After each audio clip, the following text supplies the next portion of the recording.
Selamat pagi Bapak Ibu, saudara-saudari dan anak-anak yang sama dikasihi Tuhan. Salam sejahtera bagi kita sekalian. Selamat berjumpa dalam Renungan Harian Toraya edisi Jumat 16 Juni 2023. Dan di dalam persekutuan kita saat ini, kita akan membaca serta merenungkan firman Tuhan dari 1 Tesalonika 2 ayat 13 hingga ayatnya yang ke-20.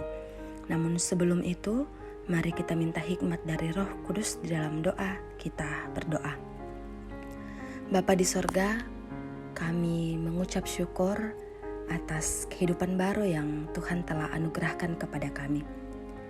Ke dalam tangan-Mu Tuhan, kami membawa diri kami. Kiranya Tuhan menuntun, bahkan menolong kami dalam menjalani kehidupan baru ini. Dan dalam tuntunan kasih-Mu, kami rindu untuk merenungkan firman-Mu yang kami yakini dapat menolong kami menjalani kehidupan ini sesuai dan seturut dengan kehendak-Mu. Oleh karena itu ya Tuhan, buatlah kami untuk dapat memahami firman-Mu, sehingga firman-Mu dapat tertanam dengan baik dan benar dalam hati kami. Roh Kudus menolong kami. Amin. 1 Tesalonika pasal 2 ayat 13 hingga ayatnya yang ke-20. Firman Tuhan, sukacita atas jemaat. Dan karena itulah kami tidak putus-putusnya mengucap syukur juga kepada Allah, sebab kamu telah menerima firman Allah yang kami beritakan itu, bukan sebagai perkataan manusia, tetapi dan memang sungguh-sungguh demikian sebagai firman Allah yang bekerja juga di dalam kamu yang percaya.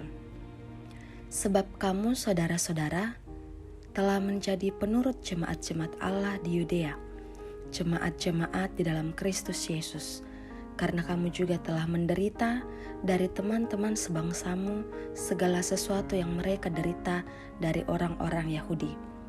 Bahkan orang-orang Yahudi itu telah membunuh Tuhan Yesus dan para nabi dan telah menganiaya kami. Apa yang berkenan kepada Allah tidak mereka pedulikan, dan semua manusia mereka musuhi, karena mereka mau menghalang-halangi kami memberitakan firman kepada bangsa-bangsa lain untuk keselamatan mereka.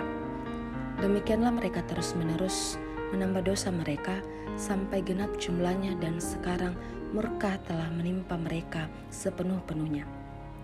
Tetapi kami, saudara-saudara, yang seketika terpisah dari kamu, jauh di mata tapi tidak jauh di hati, sungguh-sungguh dengan rindu yang besar telah berusaha untuk datang menjenguk kamu, sebab kami telah berniat untuk datang kepada kamu. Aku, Paulus, malahan lebih dari sekali, tetapi iblis telah mencegah kami. Sebab siapakah pengharapan kami atau sukacita kami atau mahkota kemegahan kami di hadapan Yesus Tuhan kita pada waktu kedatangannya kalau bukan kamu? Sungguh, kamulah kemuliaan kami dan sukacita kami. Amin. Jauh di mata, dekat di hati.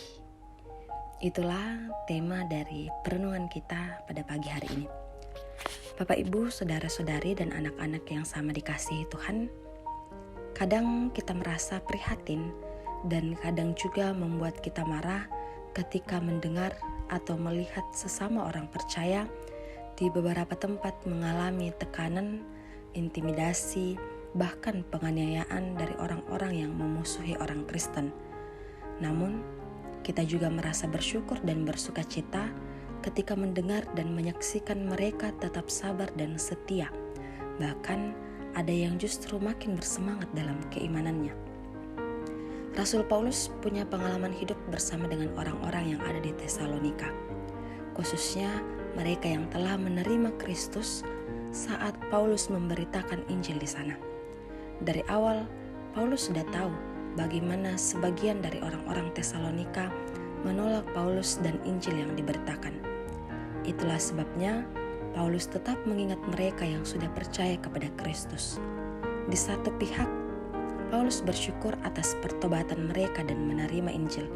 Tetapi di pihak lain, Paulus juga prihatin dengan mereka karena tekanan, intimidasi, bahkan penganiayaan yang dialami dari sebangsanya sendiri, yakni dari orang-orang Yahudi. Paulus tahu semua yang terjadi. Itulah sebabnya ia ingin berjumpa dengan mereka, namun sangat sulit karena Paulus sedang dalam penjara.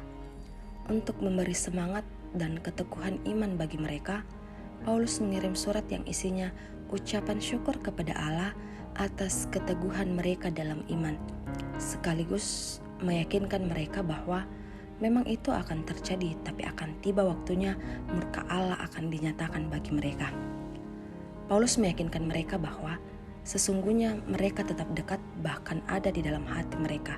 Walaupun mereka berjauhan, mari terus membangun hubungan yang baik dengan keluarga dan sesama, saling memberi kekuatan dalam doa walaupun kita berjauhan.